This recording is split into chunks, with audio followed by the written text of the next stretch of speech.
السلام عليكم. معكم ياسبريس سات الدولية بمدينة غالية علينا، بمدينة أحفير. مدينة أحفير المناضلة أعطت أسماء كبيرة في الرياضة زمان. من جملة هذه الأسماء معنا الأسطورة محمد عباسي، صانع ألعاب اتحاد أحفير في القسم الوطني الثاني أيام كانت عز الكرة الأحفيرية. بعد الاعتزال وبعد تقاعد من الوظيفة، أنشأ السيد محمد عباسي مدرسة لكرة القدم.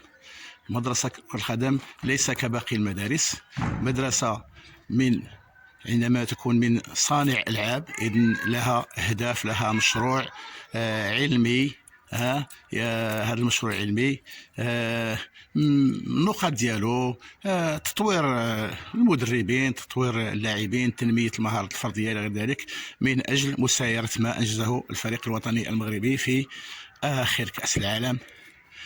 وأيضا يساير كل الإنجازات اللي حققتها الكرة المغربية، سواء في الفوتسال، سواء في الكرة النسوية، في بطولة العالم إلى غير ذلك. إذن السي محمد عباسي غادي يعطينا واحد الكلمة، أولا يعرف نفسه شكون هو هذا السي محمد عباسي، وثانيا يعطينا اش كيدير في هذه المدرسة. يعني عنده مدرسة، عنده عدد كبير تاع التلاميذ، عنده كذا، غادي يهضر لنا عليها. شكرا السي علال، تبارك الله عليك السي علال.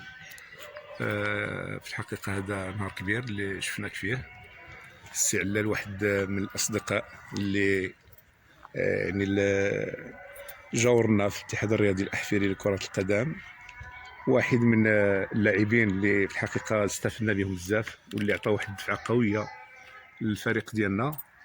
السي علال غني عن التعريف بالجهة وبالجميع أنحاء الوطن، لأنه أصبح معروف بهذا العمل الكبير اللي يقوم به من أجل التعريف بهذا النشاط الرياضي وعلى وجه الخصوص كرة القدم.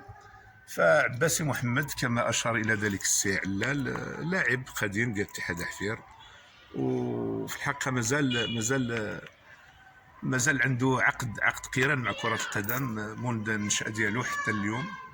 هي المتنفس ديالنا الوحيد الحمد لله.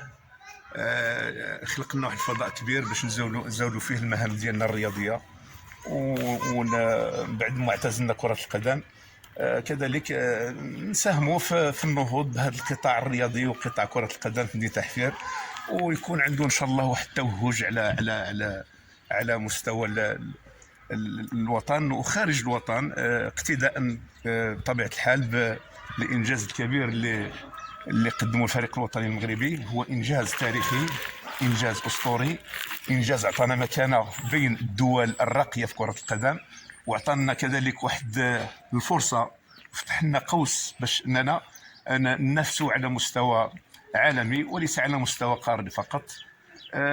بقى لنا إن شاء الله أن المنتخب ديالنا يزيد في هذا المسار، وعلى الأقل يبقى منتخب ديال تحقيق الألقاب، وعلى رأسها كأس إفريقيا. كذلك نتمنى من الله تبارك وتعالى من المجهودات الكبيرة اللي تقوم بها الدولة وعلى رأسها جلالة الملك حفظه الله، وكذلك الحكومة ولا اللي يهتم بالرياضة كذلك السي فوزي القجع، أن المملكة المغربية إن شاء الله غادية في المسار الصحيح من أجل تنظيم كأس إفريقيا بالبلد ديالنا العزيز. ومرة أخرى نرحبوا بالسي علال ونشكروا على هذه الزيارة اللي قام بها عندنا، وهي زيارة مفاجئة. بارك الله عليك سيدي علال. مدينة أحفير للذكر مدينة مجاورة لمدينة بوكانون الجزائرية على بعد كيلومتر واحد فقط. هذه المدينة التي أعطت الكثير سواء للثورة الجزائرية، كانت تسمى بمدينة النضال. كانوا الإخوة الجزائريين عايشين في أحفير بواحد النسبة كبيرة. والآن السي محمد دابا هذا المركب سميتو مركب السوسو الرياضي لكرة القدم.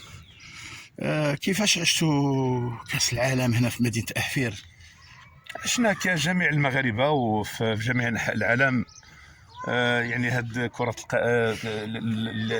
الصنعة اللي دارها المنتخب الوطني المغربي والتوهج ديالو، يعني عطى واحد الميزة أخرى، ماشي فقط على صعيد كرة القدم، وإن كما شفنا واحد الصفوف ديال الامه العربيه والامه الاسلاميه والافريقيه، واجتمعت فيه جميع الرايات وتوحدت الكلمه. ويعني المغرب عطى واحد الانطباع كبير بين الدول على انه قادر انه يصنع الحدث، قادر انه يجمع الشمل ويجمع الشمل ديال الامه العربيه والامه الافريقيه. يعني انجاز الحمد لله، انجاز تاريخي. نحن فخورون جدا بهذا الانجاز الكبير اللي قدمه المنتخب الوطني المغربي والجماهير المغربيه والرياضه بصفه عامه في المغرب. دابا هاد النتائج السي محمد اللي دار حقها المغرب وفي جميع الفئات، يعني ما ماشي غير على نعم. مستوى نعم. كأس العالم، يعني بحال اللي عطاتكم واحد المسؤوليه كبيره، مسؤوليه دابا في مع هاد البراعم، مع هاد التكوين، مع هاد كذا. ما يبقاش، ما خصوش يبقى داك التكوين كلاسيكي اللي كنا نعرفوه، يعني الدري يجي يلعب كره ويمشي يدي الواجب ديالو ويمشي الى غير ذلك. دابا انتم مطلوبين باش ان هاد المواهب يعني تسقلوا الموهبه ديالها، تسقلوها باش انهم يلعبوا في الكره، في البطوله الوطنيه، في الكره المغربيه ربما، ولما لا، خاصه وان ثلث الفريق الوطني المغربي من الجهه الشرقيه اصلا. زياش، سايس، ملاح، الحارس حمدي، يعني مجموعه كبيره من زروري من مدينه وجده، مرابط من ناظور، بن طيب بالضبط. اذا كاين مجموعه كبيره من الجهه الشرقيه، وخصها تبقى الجهه الشرقيه يعني يعني كمثال دابا. وهذه المدرسه ديالك انت كصانع العاب، ككواري، ماشي بحال كاين واحد المجموعه تاع المدارس اللي ما جبرش حتى انه لعب الكره ولو في ادنى المستويات. دونك انتم دابا موراكم دابا مسؤوليه